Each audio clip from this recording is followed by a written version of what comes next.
Ms. Gillen. Thank you, Chairman. Thank you to our witnesses for your service to our country and for appearing here today. So I am proud to represent the extraordinary men and women of Coast Guard Station Jones Beach in the 4th Congressional District of New York, where they conduct essential law enforcement missions along our South Shore and are a critical part of Coast Guard sector Long Island Sound. So Long Island is home to some of the busiest and most congested waterways in the country. And unfortunately, when boaters are unlicensed or they break the law, accidents can happen and tragedies happen. In 2005, 11-year-old Brianna Lyneck was killed and her family was severely injured off the coast of Long Island when a boater without a license crashed into their vessel. According to 2023 Coast Guard data, 75% of boating deaths occur on vessels operated by individuals who have not received boating safety training or boaters who are unlicensed.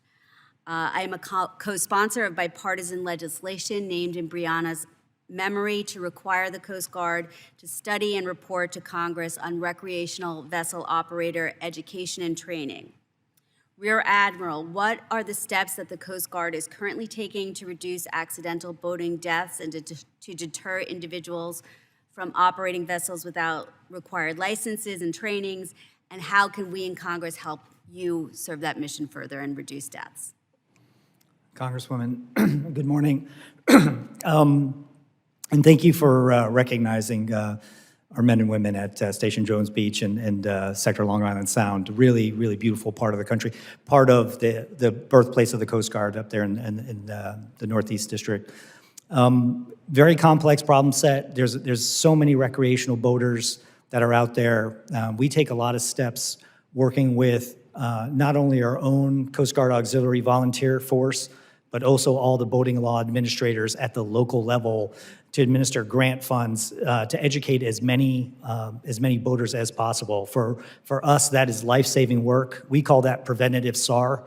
If we can get somebody out there, if we can educate a boater, have the right equipment aboard the vessel, we think they have a chance to get home. If they know how to do a voyage plan, 9 times out of 10, we can go find them with the equipment that we have. And if we start adding in, personal locator beacons, we can put a helicopter right on top of your head, and that is our goal from the equipment standpoint. From the education standpoint, we work closely with the states, and obviously, we're a maritime country. People love their boats. To require licenses has always been a very, very complex question, but educating as many people as we can is part of our mission.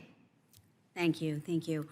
And just before last year, federal law limited the Coast Guard's ability to go after bad actors by requiring that drug smugglers be on board a vessel while the crime was committed. This hindered the Coast Guard's ability to go after operators of unmanned or autonomous vessels or criminals who stow drugs on ships without the knowledge of the crew. I was proud to join my Republican colleague, Congressman Addison McDowell, to co-lead and help pass bipartisan legislation into law last year to clarify that the focus should be on the location of the crime, regardless of the location of the criminal. The bill also requires the Coast Guard to make naloxone available on all Coast Guard installations, including Station Jones Beach. Again, Rear Admiral, this question is for you. Can you explain how these common sense changes will strengthen the Coast Guard's ability to go after bad actors, fight drug trafficking, and save lives?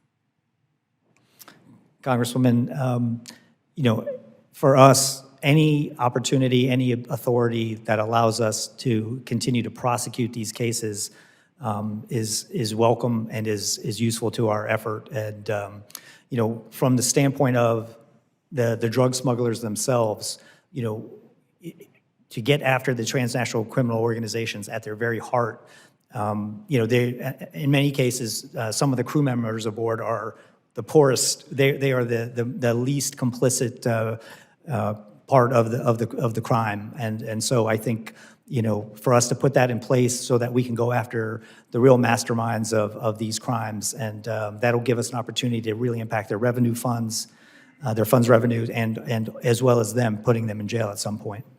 Thank you. I don't have much time, Ms. McLeod. I just wanted to ask you, thank you for your very thorough report. It seemed like a theme of it was that you need more staffing. You have a real shortfall. Would you be able, I'll put my question in the record, if you could just give us some advice on how Congress can support you to increase staffing levels and support the Coast Guard, I'd love to have that from you. Thank you. Thank you. I yield back.